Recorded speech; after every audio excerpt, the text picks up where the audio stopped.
Good morning, everybody. Let's take a minute to talk about your responsibilities for the week, and then we'll jump into this week's content all about atoms.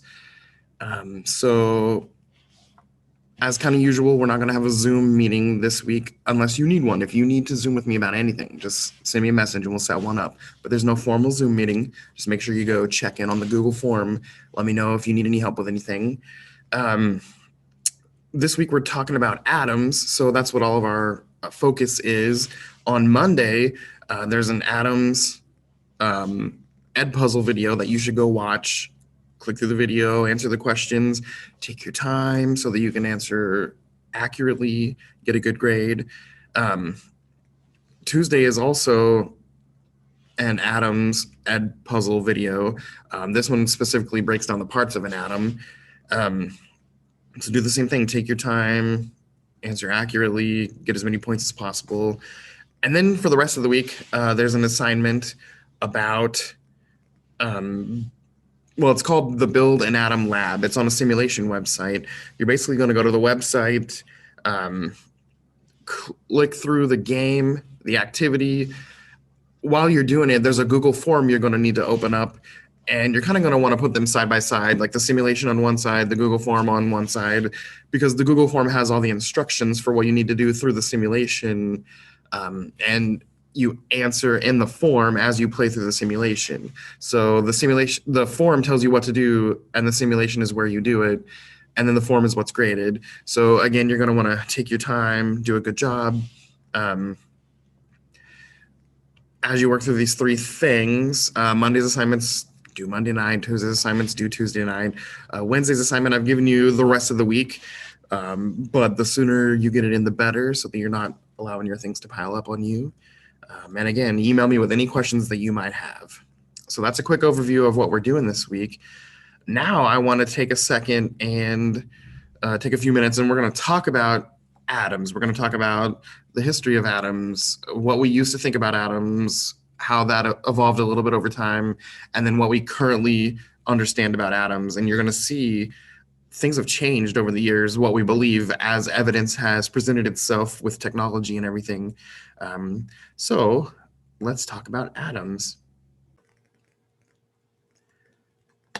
Okay, so let's talk about atoms and elements and a few things. We're going to get to a point where we kind of stop, and next week's topics will pick up where we left off. But let's go ahead and get started here. First of all, what is an atom?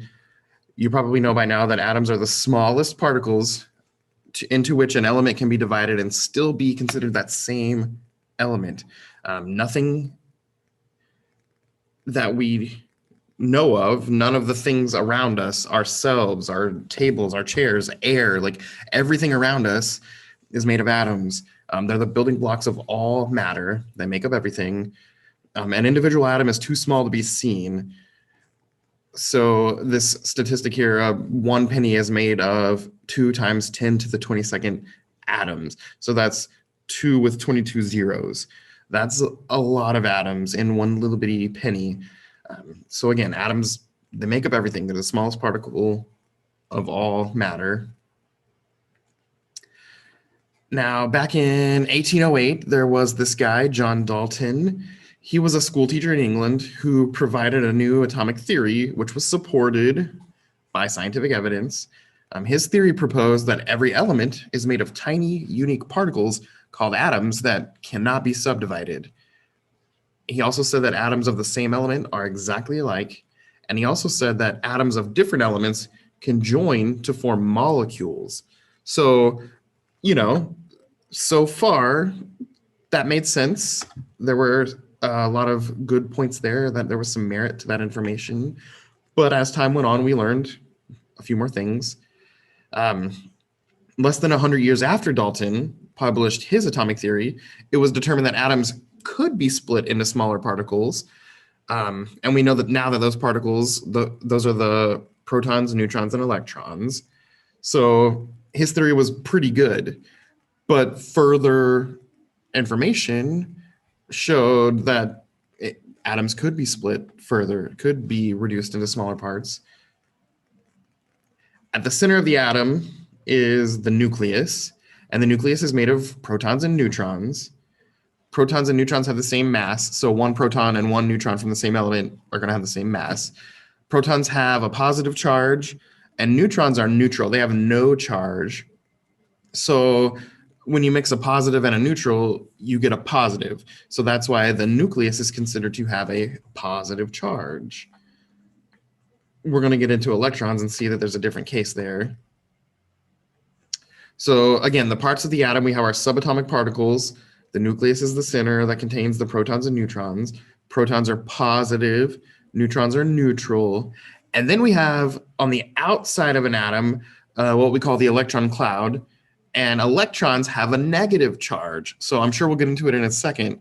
But if the nucleus in the center has a positive charge, because a positive plus a neutral makes a positive, and then the electrons on the outside have a negative charge, when you look at the atom as a whole, typically it's going to have a neutral charge because a positive and a negative cancel out to be neutral.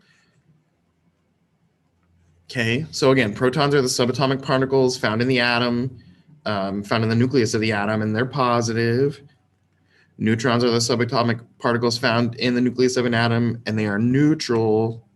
And then we have the electrons, which are the smallest subatomic particles.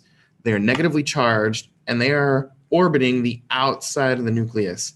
Now, protons and neutrons are pretty important, but we're going to see that electrons are probably the most important part of the atom when it comes to elements combining with other elements and making all of the things that make up our environment, make up us, make up the things around us.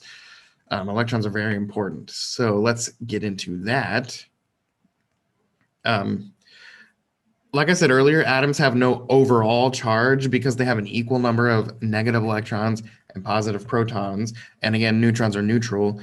So for example, helium has one proton and one electron. So the net charge is 0 or neutral because they cancel out. Those charges cancel out. So we start learning all this information. Then we have this scientist here, Niels Bohr. In 1913, Bohr suggested that electrons move around the nucleus in a set path, like planets orbiting the sun. And each electron has a certain amount of energy that determines the path that it takes around the nucleus. And then this path defines the electron's energy level. Now that, again, that made a lot of sense. And for the most part, a lot of that is correct. But again, that information has been expounded upon, and we know that there's more to it than that these days. The actual modern atomic theory tells us that the exact location of an electron is kind of uncertain. Electrons move more like waves on a vibrating string, not particles on a definite path. The best example, if you look at this picture here, it's a fan with the blades rotating really fast. I'm sure you've seen a fan moving. Think of those blades on that moving fan. It's impossible to determine where the blade is at any specific time. When you look at it, it looks like they're everywhere all at once. Electrons move like that. They move like the blades on a fan. They're moving so fast, it's impossible to determine their exact location. And we call that, if you can picture like the moving fan, electrons do the same thing. We call that an electron cloud. And we know that the electrons are somewhere in that electron cloud as they're constantly moving. Okay. And while these electrons are moving, every element has a different amount of electrons. And when we get into our unit about the periodic table in a couple weeks, we're going to see those differences and how those differences are determined, the amount of electrons. But knowing that each atom of a different element has a different amount of electrons, we need to understand that the important electrons are called the valence electrons. Now, these are the outermost energy level electrons in an atom, and we call them the valence electrons. Here's some examples here. We have boron. There are 5 electrons, but it has 3 valence electrons because in the outermost energy level, there's 3 of them. Or silicon, 14 electrons, but it has 4 valence electrons because in the outermost energy level, there are 4 of them.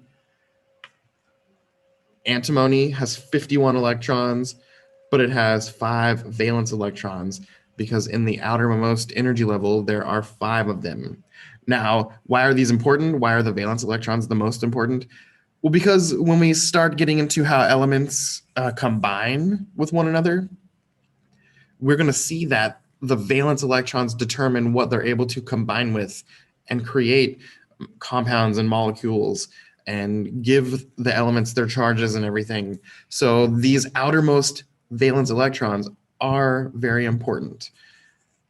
So keep that in mind as we go through what we're talking about with these atoms here. Okay, now an element is a substance composed of just one single kind of atom. Like hydrogen is one kind of atom. Helium is a different kind of atom. Carbon is a different kind of atom. So a substance composed of just that one single kind of atom is an element. Now, how do we determine that?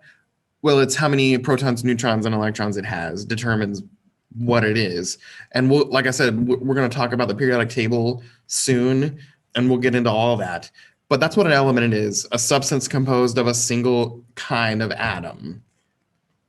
Okay, so we are going to stop here. And for this week, that's what you need to know about atoms. Know the difference between protons, neutrons, and electrons. Know what valence electrons are. If you need to go back and listen to some of that again, do it, help yourself. But yeah, that's our information for this week. Good luck on your assignments. Email me if you have any questions. If you need to Zoom with me, let's set that up. Otherwise, have a great week and let me know if you need anything.